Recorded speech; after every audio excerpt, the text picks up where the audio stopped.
make the cranberry orange scones for the King Arthur Baking Company competition tomorrow, and we need to get a tablespoon of the zest, which is not that much.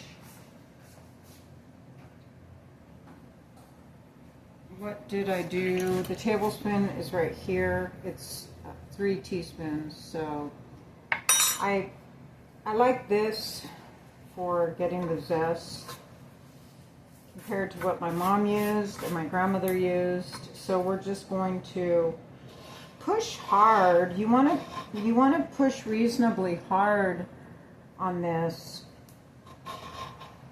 because the rind is actually thick. It's thick and you don't actually get into that white pith. So right now, just doing what I'm doing, I have a good half of a teaspoon. Can you see that already? Is that beautiful? This orange is actually really juicy because do you see how shiny that is? Okay, so let's get some more of this zest, and it's not going to take that long.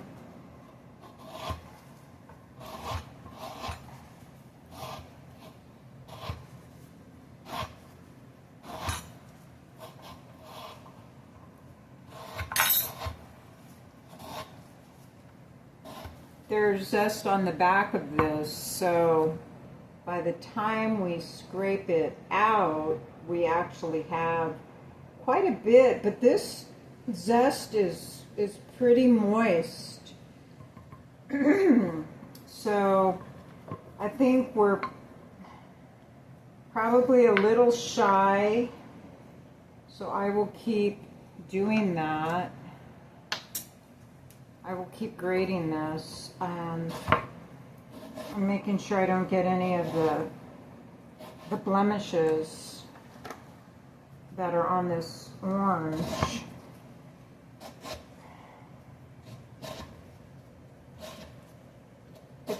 It's wet, so the moisture content of that zest is going to be high compared to the solids. So we might want to use a little bit more than a tablespoon because so much of it is going to be water. So we're going to use a little bit more than a tablespoon because it's very important that these scones, that they taste like orange cranberry. I think that's going to be very important. So this is a very, very, very wet zest. So we are using more than a tablespoon, but I think it'll taste great. And it's going to be, the flavor is going to be in combination with the cranberry, which it's interesting what the ratio is. They have a cup of cranberry and a tablespoon of orange, so that gives you an idea of how strong the citrus is for that balance that's created. So this is our, we're going to do a little bit more, I think.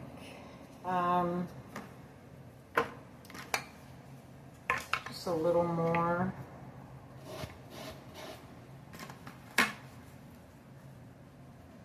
Just pretty moist. Gonna use my glove. All right, so this is our tablespoon of zest. We need a cup of cranberry. So this is our 2-cup measuring cup, and right now the cranberry, we are sitting at, if you can see that, it's actually a little bit higher than 8 ounces, so we're going to take a little bit out. Let's see where we are. Do you see that 8-ounce mark? That's 1 cup of cranberry. We have our tablespoon of zest. So let's now juice the remaining portion of our orange. Don't laugh. So, you know, if there is a God, I'm grateful, because do you see how beautiful this is juicing? Do you see how I barely applied any pressure and the juice? Wow, this is the easiest citrus I've ever juiced in my life. I'm very fortunate. I'm very, very fortunate. So I'm feeling the inside edge of this rind to make sure that I am pushing all the juice out. So let's just measure this. We need what, a 1/4 cup, I'm pretty sure.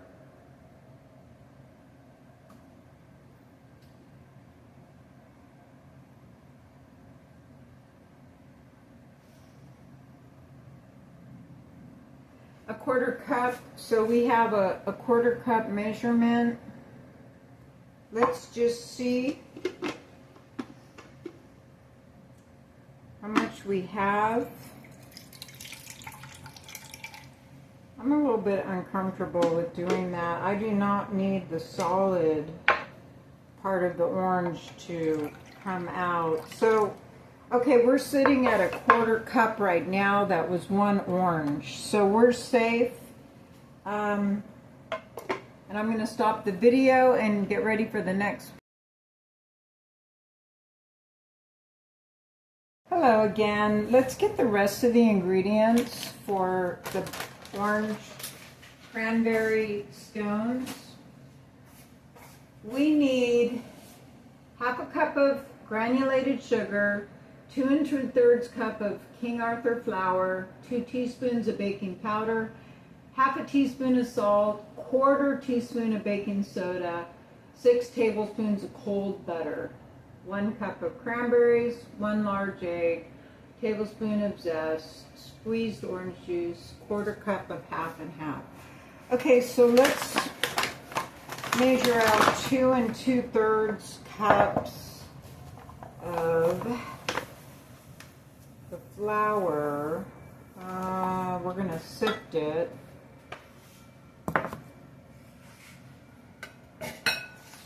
So, come on. How many of you just do this with your sifter? It just seems just as fast. Okay. So we have a little bit more than 2 2/3.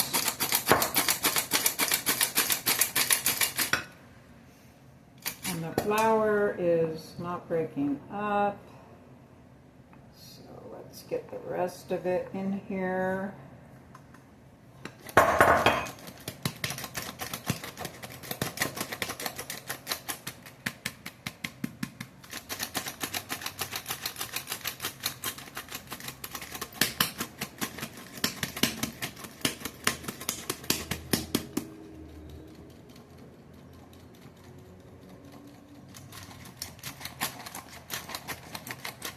Okay.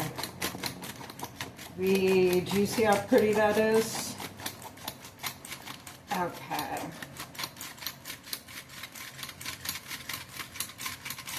Beautiful. Okay.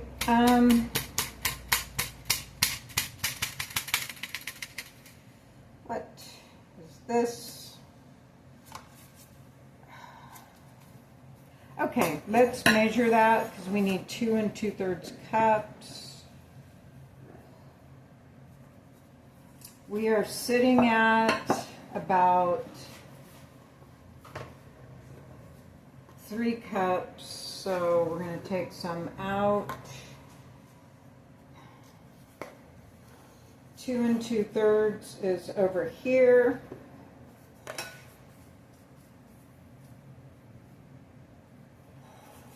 Do you see that?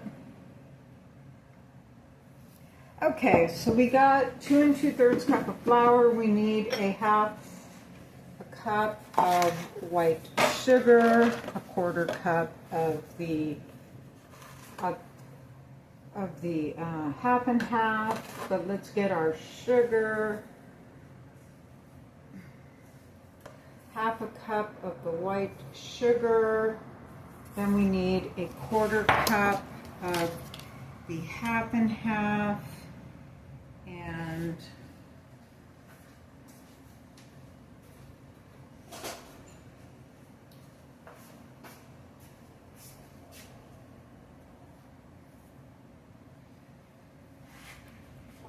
so a 1/4 cup is 3 tablespoons. So we have a 2 tablespoon measure here. So this is 2 tablespoons. And then we need 1 more tablespoon to make it 1/4. So this is our 1/4 cup of half and half. We need 6 tablespoons of butter and 1 egg. The butter comes in an 8 tablespoon package, so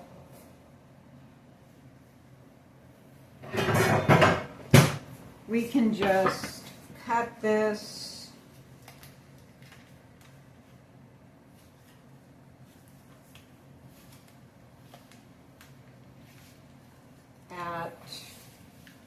we can just take 2 tablespoons off. I think we're just going to have to take a cold one because this one actually got very soft. So we're going to take a cold cube of butter and we're going to cut 2 tablespoons off of it. And there we go. And we're just going to take 2 tablespoons and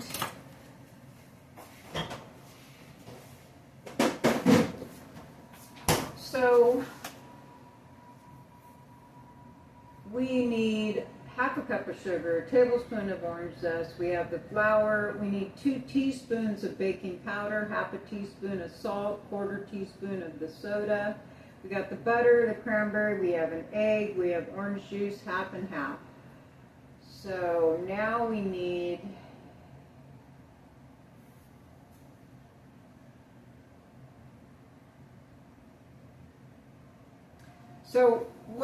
what the recipe wants us to do is get all the dry ingredients together and then add the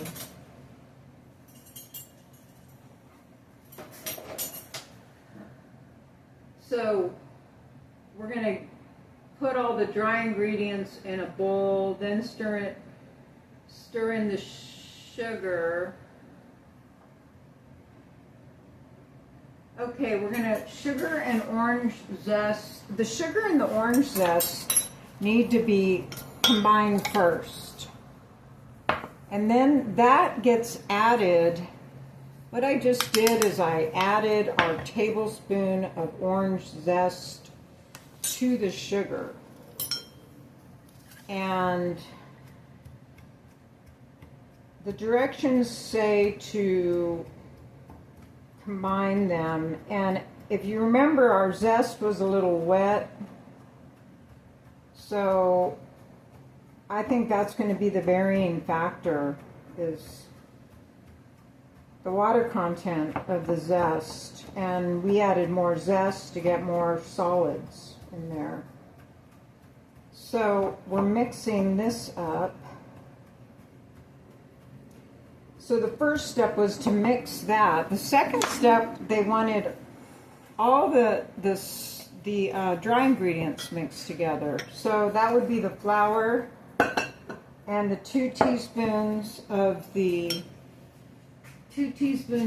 I want to confirm it's 2 teaspoons of powder, half of salt, and 1/4 of soda. So we have the baking powder here, and we're going to take 2 teaspoons, 1 teaspoon, 2 teaspoons, 1/2 teaspoon of the salt. So this is our salt.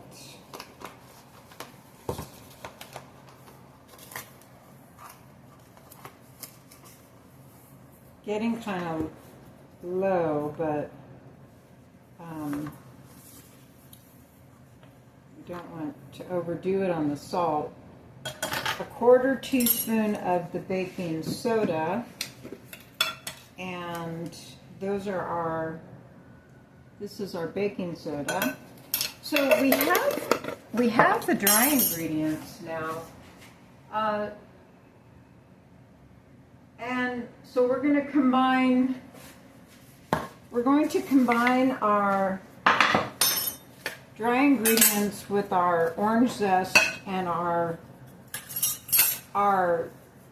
sugar.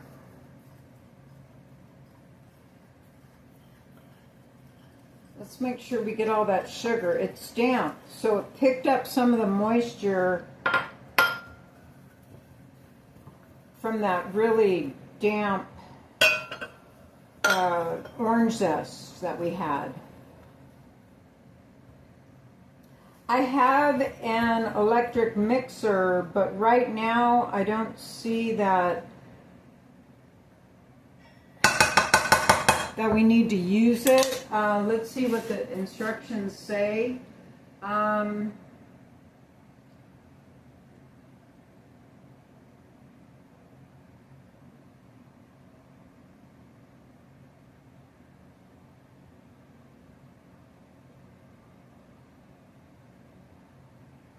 So now what we need to do is coarse cut the butter. Interesting, coarse cut the butter.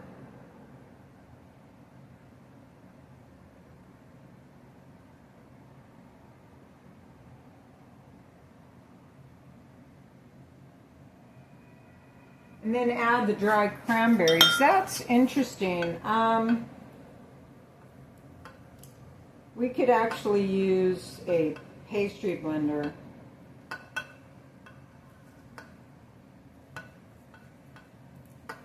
So I'm going to get a pastry blender right now.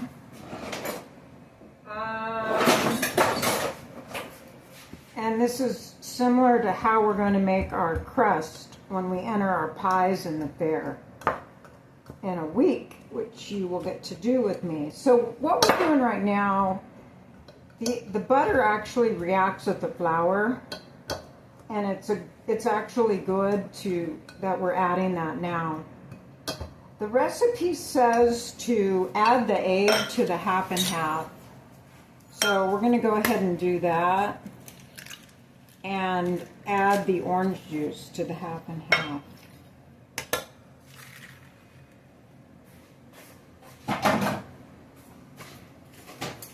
So we need to using a fork, combine the wet and dry ingredients. Use your hands and make sure everything's blended. So we're going to, chop up that egg a little bit. Make sure that's blended. So the butter right now, as I mentioned, it's reacting with the flour. I'm going to make sure that it's down to the size of this pastry cutter, this pastry blender. Right now you can see that you can't actually see the individual butter anymore. So that means that it's blended. There are some, it looks like the coldest part of the butter is still still holding tight to its form, but the dry ingredients look good. We have the butter cut in there. We're not working with a lot of material right here, so it's very manageable to do this by hand, although I always like using a mixer. Okay, so can you see how nice the flour mixture is? We added the butter, so they're reacting. And now we're going to add the liquid. The recipe says that I can use my hands. I kind of want to watch and see what happens if we're just going to use the spoon right now. And you see, everything's mixing together really well. I didn't add the cranberries. I don't want to manipulate the cranberries too much before we form the scones, because that might cause the red in the cranberry to disperse. So look at this dough. It's pretty, isn't it? It's holding together well. So we're going to be able to form the circle, the disc, and cut it in each. We're going to form 2 discs, and each one is going to be cut into 6 scones. So this looks good, and the orange zest smells really well. It smells really good. So let me add the cranberry, and I think it's important to be very gentle at this point, and be very gentle with the cranberry. The moisture is high, so that could suspend some of the solid from the cranberry and disperse the color. So we're going to stop right here, and I will bring out the cookie sheets. Hi, let's take a look at our orange cranberry scone mix.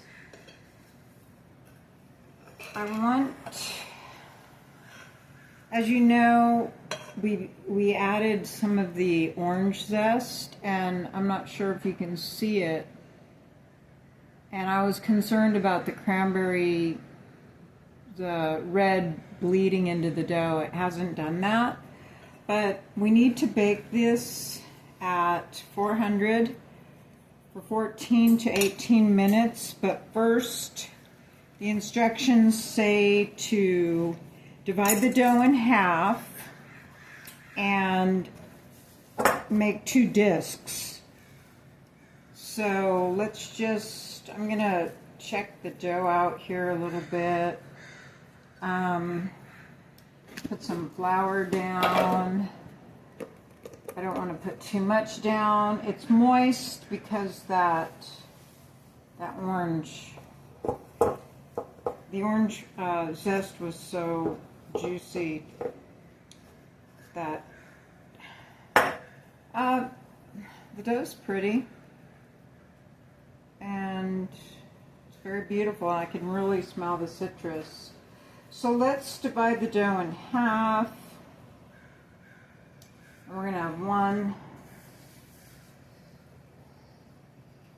disc there. This is going to be our first disc.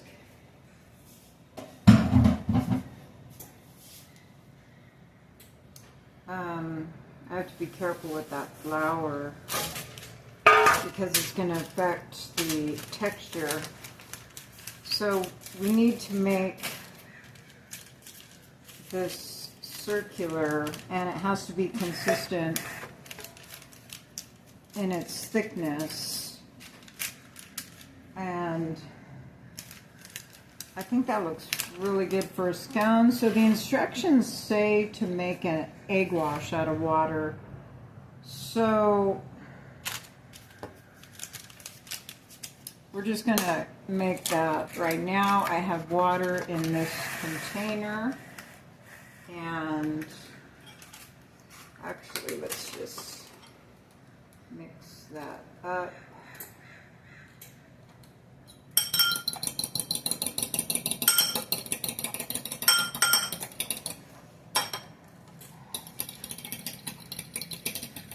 We want to, since we're mixing it with water, it's reacting.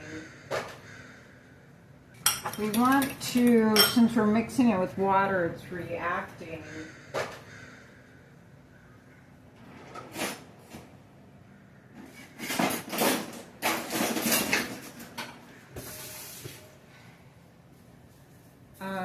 So we want to make sure that it's well mixed, but we don't want to create any foam in that. So we're going to coat the top because it's going to give it a texture on the top of the scone that you will feel when you bite into it. And then we can sprinkle a little bit of sugar. That's going to give it some sweetness and it'll look a different. So we're going to cut this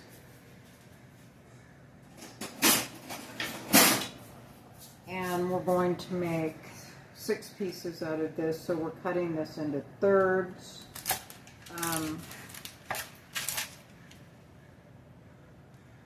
It's about a third, and then we're going to spread this out so that with all the leavening agents we put in there, they're going to expand.